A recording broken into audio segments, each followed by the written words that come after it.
नमस्कार, आप सबका स्वागत है मेरे इस चैनल साहित्य दर्पण में। सुनो एक कहानी इस श्रृंखला में। आज की कहानी है मुंशी प्रेमचंद जी द्वारा रचित मंत्र। इस कहानी का शीर्षक है मंत्र। तो लीजिए, प्रस्तुत है आपके लिए। संध्या का समय था। डॉक्टर चड्ढा गोल्फ खेलने के लिए तैयार हो रहे थे। मोटर द्वार के सामने खड़ी थी कि दो कहार एक डोली लिए आते दिखाई दिए। डोली के पीछे एक बूढ़ा लाठी टेकता चला आता था। डोली औषधालय सामने आकर रुक गई। बूढ़े ने धीरे धीरे आकर द्वार पर पड़ी हुई चिक से झांका। ऐसी साफ सुथरी जमीन पर पैर रखते हुए भय हो रहा था कि कोई घुड़क न बैठे। डॉक्टर साहब को मेज के सामने खड़े देखकर भी उसे कुछ कहने का साहस न हुआ। डॉक्टर साहब ने चीख के अंदर से गरज कर कहा, कौन है? क्या चाहता है? बूढ़े ने हाथ जोड़कर कहा, हुजूर, बड़ा गरीब आदमी हूँ। मेरा लड़का कई दिन से। डॉक्टर साहब ने सिगार जलाकर कहा, कल सवेरे आओ। कल सवेरे? हम इस वक्त मरीजों को नहीं देखते। बूढ़े ने घुटने टेक कर जमीन पर सिर रख दिया और बोला, दुहाई है सरकार की, लड़का मर जाएगा। हुजूर, 4 दिन से आंखें नहीं। डॉक्टर चड्ढा ने कलाई पर नजर डाली। केवल 10 मिनट समय और बाकी था। गोल्फ स्टिक खूंटी से उतारते हुए बोले, कल सवेरे आओ। कल सवेरे? यह हमारे खेलने का समय है। बूढ़े ने पगड़ी उतार कर चौखट पर रख दी और रोकर बोला, हुजूर, बस एक निगाह देख लें, बस एक निगाह। लड़का हाथ से चला जाएगा हुजूर। 7 लड़कों में यही एक वजह है। हुजूर, हम दोनों आदमी रो रो कर मर जाएंगे। सरकार आपकी बढ़ती होए दीन बंधु। ऐसे उजड़ देहाती यहाँ प्रायः रोज आया करते थे। डॉक्टर साहब उनके स्वभाव से खूब परिचित थे। कोई कितना ही कुछ कहे पर वे अपनी रट लगाते जाएंगे, किसी की सुनेंगे नहीं। धीरे से चीख उठाई और बाहर निकलकर मोटर की तरफ चले। बूढ़ा यह कहता हुआ उनके पीछे दौड़ा, सरकार, बड़ा धर्म होगा। हुजूर, दया कीजिए, बड़ा दीन दुखी हूँ। संसार में कोई और नहीं है बाबूजी। मगर साहब ने उसकी ओर से मुंह फेर कर देखा तक नहीं। मोटर में बैठकर बोले, कल सवेरे आना। मोटर चली गई। बूढ़ा कई मिनट तक मूर्ति की भांति निश्चल खड़ा रहा। संसार में ऐसे मनुष्य भी होते हैं जो अपने आमोद प्रमोद के आगे किसी की जान की भी परवाह नहीं करते। शायद इसका उसे अब भी विश्वास न होता था। सभ्य संसार इतना निर्मम, इतना कठोर है, इसका ऐसा मर्मभेदी अनुभव अब तक न हुआ था। वह उन पुराने जमाने के जीवों में था जो लगी हुई आग बुझाने, मुर्दे को कंधा देने, किसी के छप्पर को उठाने और किसी कलह को शांत करने के लिए सदैव तैयार रहते थे। जब तक बूढ़े को मोटर दिखाई दी, वह खड़ा टकटकी लगाए उसी ओर ताकता रहा। शायद उसे अब भी डॉक्टर साहब के लौट आने की आशा थी। फिर उसने कहारों से डोली उठाने को कहा। डोली जिधर से आई थी उधर ही चली गई। चारों ओर से निराश होकर डॉक्टर चड्ढा के पास आया था। इनकी बड़ी तारीफ सुनी थी। यहाँ से निराश होकर वह फिर किसी दूसरे डॉक्टर के पास नहीं गया। किस्मत ठोक ली। उसी रात को उसका हंसता खेलता 7 साल का बालक अपनी बाल लीला समाप्त करके इस संसार से सिधार गया। बूढ़े माँ बाप के जीवन का यही एक आधार था। इसी का मुंह देखकर जीते थे। इस दीपक के बुझते ही जीवन की अंधेरी रात भाएं भाएं करने लगी। बुढ़ापे की विशाल ममता टूटे हुए हृदय से निकलकर उस अंधकार में आर्त स्वर से रोने लगी। कई साल गुजर गए। डॉक्टर चड्ढा ने खूब यश और धन कमाया, लेकिन इसके साथ ही अपने स्वास्थ्य की रक्षा भी की, जो एक असाधारण बात थी। यह उनके नियमित जीवन का आशीर्वाद था कि 50 वर्ष की अवस्था में उनकी चुस्ती और फुर्ती युवकों को भी लज्जित करती थी। उनके हरेक काम का समय नियत था। इस नियम से वह जौ भर भी न टलते थे। बहुधा लोग स्वास्थ्य के नियमों का पालन उस समय करते हैं जब रोगी हो जाते हैं। डॉक्टर चड्ढा उपचार और संयम का रहस्य खूब समझते थे। उनकी संतान संख्या भी इसी नियम के अधीन थी। उनके केवल 2 बच्चे हुए, एक लड़का और एक लड़की। तीसरी संतान न हुई, इसलिए श्रीमती चड्ढा भी अभी जवान मालूम होती थी। लड़की का तो विवाह हो चुका था, लड़का कॉलेज में पढ़ता था। वहीं माता पिता के जीवन का आधार था। शील और विनय का पुतला, बड़ा ही रसिक, बड़ा ही उदार, विद्यालय का गौरव, युवक, समाज की शोभा। मुखमंडल में तेज की छटा सी निकलती थी। आज भी अच्छा था। आज उसी की 20वीं सालगिरह थी। संध्या का समय था। हरी हरी घास पर कुर्सियां बिछी हुई थी। शहर के रईस और हुक्काम एक तरफ, कॉलेज के छात्र दूसरी तरफ बैठे भोजन कर रहे थे। बिजली के प्रकाश से सारा मैदान जगमगा रहा था। आमोद प्रमोद का सामान जमा था। छोटा सा प्रहसन खेलने की तैयारी थी। प्रहसन स्वयं कैलाशनाथ ने लिखा था। वह मुख्य एक्टर भी था। इस समय वह एक रेशमी कमीज पहने नंगे पांव इधर से उधर मित्रों की आवभगत में लगा हुआ था। कोई पुकारता, कैलाश जरा इधर आना। कोई उधर से बुलाता, कैलाश क्या उधर ही रहोगे। सभी उसे छेड़ते थे, चूहलें करते थे। बेचारे को जरा दम मारने का भी अवकाश न मिलता था। सहसा एक रमणी ने उसके पास आकर कहा, क्यों कैलाश, तुम्हारे सांप कहाँ हैं, जरा मुझे दिखा दो। कैलाश ने उससे हाथ मिलाकर कहा, मृणालिनी, इस वक्त क्षमा करो, कल दिखा दूंगा। मृणालिनी ने आग्रह किया, जी नहीं, तुम्हें दिखाना पड़ेगा। मैं आज नहीं मानने की, तुम रोज कल कल करते रहते हो। मृणालिनी और कैलाश दोनों सहपाठी थे और एक दूसरे के प्रेम में पड़े हुए। कैलाश को सांपों के पालने, खिलाने और नचाने का शौक था। तरह तरह के सांप उसने पाल रखे थे। उनके स्वभाव और चरित्र की परीक्षा करता रहता था। थोड़े दिन हुए उसने विद्यालय में सांपों पर एक व्याख्यान दिया था। सांपों को नचाकर दिखाया भी था। प्राणी शास्त्र के बड़े बड़े पंडित भी यह व्याख्यान सुनकर दंग रह गए थे।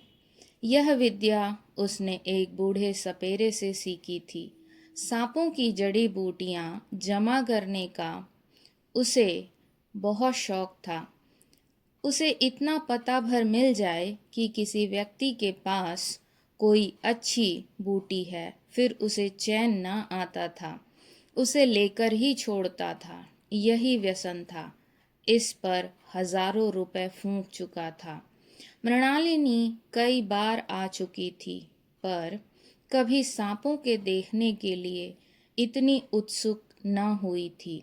कह नहीं सकते आज उसकी उत्सुकता सचमुच जाग गई थी, या वह कैलाश पर अपने अधिकार का प्रदर्शन करना चाहती थी, पर उसका आग्रह बेकार था। उस कोठी में कितनी भीड़ लग जाएगी, भीड़ को देखकर सांप कितने चौंकेंगे, और रात के समय उन्हें छेड़ा जाना कितना बुरा लगेगा, इन बातों का उसे भी ध्यान न आया। कैलाश ने कहा, नहीं, कल जरूर दिखा दूंगा। इस वक्त अच्छी तरह दिखा भी तो न सकूंगा। कमरे में तिल रखने की भी जगह न मिलेगी। एक महाशय ने छेड़कर कहा, दिखा क्यों नहीं देते जी? जरा सी बात के लिए इतना टाल मटोल कर रहे हो। मिस गोविंद, हरगिज न मानना, देखें कैसे नहीं दिखाते। दूसरे महाशय ने और चढ़ाया, मिस गोविंद इतनी सीधी और भोली है, तभी आप इतना मिलान करते हैं। दूसरी सुंदरी होती तो इसी बात पर बिगड़ खड़ी होती। तीसरे साहब ने मजाक उड़ाया, अजी बोलना छोड़ देती, भला कोई बात है। इस पर आपको दावा भी है कि मृणालिनी के लिए जान हाजिर है। मृणालिनी ने देखा कि ये उसे चने की झाड़ पर चढ़ा रहे हैं, तो बोली, आप लोग मेरी वकालत ना करें, मैं खुद अपनी वकालत कर लूंगी। मैं इस वक्त सांपों का तमाशा नहीं देखना चाहती। चलो, छुट्टी हुई। इस पर मित्रों ने ठट्ठा लगाया। एक साहब बोले, देखना तो आप सब कुछ चाहें, पर कोई दिखाए भी तो। कैलाश को मृणालिनी की झेपी हुई सूरत देखकर मालूम हुआ कि इस वक्त उसका इनकार वास्तव में उसे बुरा लगा है। ज्यों ही प्रीति भोज समाप्त हुआ और गाना शुरू हुआ, उसने मृणालिनी और अन्य मित्रों को सांपों के दड़बे के सामने ले जाकर मौहर बजाना शुरू किया। फिर एक एक खाना खोलकर एक एक सांप को निकालने लगा। वाह, क्या कमाल था! ऐसा जान पड़ता था कि ये कीड़े उसकी एक एक बात, उसके मन का एक एक भाव समझते हैं। किसी को उठा लिया, किसी को गर्दन में डाल लिया, किसी को हाथ में लपेट लिया। मृणालिनी बार बार मना करती कि इन्हें गर्दन में न डालो, दूर ही से दिखा दो, बस जरा नचा दो। कैलाश की गर्दन में सांपों को लिपटते देखकर उसकी जान निकल जाती थी। पछता रही थी कि मैंने व्यर्थ ही इनसे सांप दिखाने को, मगर कैलाश एक न सुनता था। प्रेमिका के सम्मुख अपने सर्प कला प्रदर्शन का ऐसा अवसर पाकर वह कब चूकता। एक मित्र ने टीका, दांत तोड़ डाले होंगे। कैलाश हंसकर बोला, दांत तोड़ डालना मदारियों का काम है, किसी के दांत नहीं तोड़े गए, कहिए तो दिखा दूं। कहकर उसने एक काले सांप को पकड़ लिया और बोला, मेरे पास इससे बड़ा और जहरीला सांप दूसरा नहीं है। अगर किसी को काट ले तो आदमी आनन फानन में मर जाए, लहर भी ना आए। इसके कांटे पर मंत्र नहीं, इसके दांत दिखा दूं। मृणालिनी ने उसका हाथ पकड़कर कहा, नहीं नहीं कैलाश, ईश्वर के लिए इसे छोड़ दो, तुम्हारे पैर पड़ती हूँ। इस पर एक दूसरे मित्र बोले, मुझे तो विश्वास नहीं आता, लेकिन तुम कहते हो तो मान लूंगा। कैलाश ने सांप की गर्दन पकड़कर कहा, नहीं साहब, आप आंखों से देखकर मानिए, दांत तोड़कर वश में किया तो क्या, सांप बड़ा समझदार होता है। अगर उसे विश्वास हो जाए कि इस आदमी ने मुझे कोई हानि न पहुंचाई तो वह उसे हरगिज न काटेगा। मृणालिनी ने जब देखा कि कैलाश पर इस वक्त भूत सवार है तो उसने यह तमाशा बंद करने के विचार से कहा, अच्छा भाई, अब यहाँ से चलो। देखा, गाना शुरू हो गया है। आज मैं भी कोई चीज सुनाऊंगी। यह कहते हुए उसने कैलाश का कंधा पकड़कर चलने का इशारा किया और कमरे से निकल गई। मगर कैलाश विरोधियों का शंका समाधान करके ही दम लेना चाहता था। उसने सांप की गर्दन पकड़कर जोर से दबाई, इतनी जोर से दबाई कि उसका मुंह लाल हो गया, देह की सारी नसें तन गई। सांप ने अब तक उसके हाथों ऐसा व्यवहार न देखा था। उसकी समझ में न आता था कि यह मुझसे क्या चाहते हैं। उसे शायद भ्रम हुआ कि मुझे मार डालना चाहते हैं, अतएव वह आत्मरक्षा के लिए तैयार हो गया। कैलाश ने उसकी गर्दन खूब दबाकर मुंह खोल दिया और उसके जहरीले दांत दिखाते हुए बोला, जिन सज्जनों को शक हो आकर देख ले। आया विश्वास या अब भी कुछ शक है? मित्रों ने आकर उसके दांत देखे और चकित हो गए। प्रत्यक्ष प्रमाण के सामने संदेह को स्थान कहाँ। मित्रों का शंका निवारण करके कैलाश ने सांप की गर्दन ढीली कर दी और उसे जमीन पर रखना चाहा, पर वह काला गेहुअन क्रोध से पागल हो रहा था। गर्दन नर्म पड़ते ही उसने सिर उठाकर कैलाश की उंगली में जोर से काटा और वहां से भागा। कैलाश की उंगली से टप टप खून टपकने लगा। उसने जोर से उंगली दबा ली और अपने कमरे की तरफ दौड़ा। वहां मेज की दराज में एक जड़ी रखी हुई थी, जिसे पीस कर लगा देने से घातक विष भी रफू हो जाता था। मित्रों में हलचल पड़ गई। बाहर महफिल में भी खबर हुई। डॉक्टर साहब घबरा कर दौड़े। फौरन उंगली की जड़ कसकर बांधी गई और जड़ी पीसने के लिए दी गई। डॉक्टर साहब जड़ी के कायल न थे। वह उंगली का डसा भाग नश्तर से काट देना चाहते थे, मगर कैलाश को जड़ी पर पूर्ण विश्वास था। मृणालिनी पियानो पर बैठी हुई थी। यह खबर सुनते ही दौड़ी और कैलाश की उंगली से टपकते हुए खून को रुमाल से पोंछने लगी। जड़ी पीसी जाने लगी, पर उसी 1 मिनट में कैलाश की आंखें झपकने लगी। होठों पर पीलापन दौड़ने लगा, यहाँ तक कि वह खड़ा न रह सका, फर्श पर बैठ गया। सारे मेहमान कमरे में जमा हो गए। कोई कुछ कहता था, कोई कुछ। इतने में जड़ी पीस कर आ गई। मृणालिनी ने उंगली पर लेप किया। 1 मिनट और बीता। कैलाश की आंखें बंद हो गई। वह लेट गया और हाथ से पंखा झलने का इशारा किया। माँ ने दौड़कर उसका सिर गोद में रख लिया और बिजली का टेबल फैन लगा दिया। डॉक्टर साहब ने झुककर पूछा, कैलाश, कैसी तबीयत है? कैलाश ने धीरे से हाथ उठा दिया, पर कुछ बोल ना सका। मृणालिनी ने करुण स्वर में कहा, क्या जड़ी कुछ असर न करेंगी? डॉक्टर साहब ने सिर पकड़कर कहा, क्या बतलाऊं? मैं इसकी बातों में आ गया।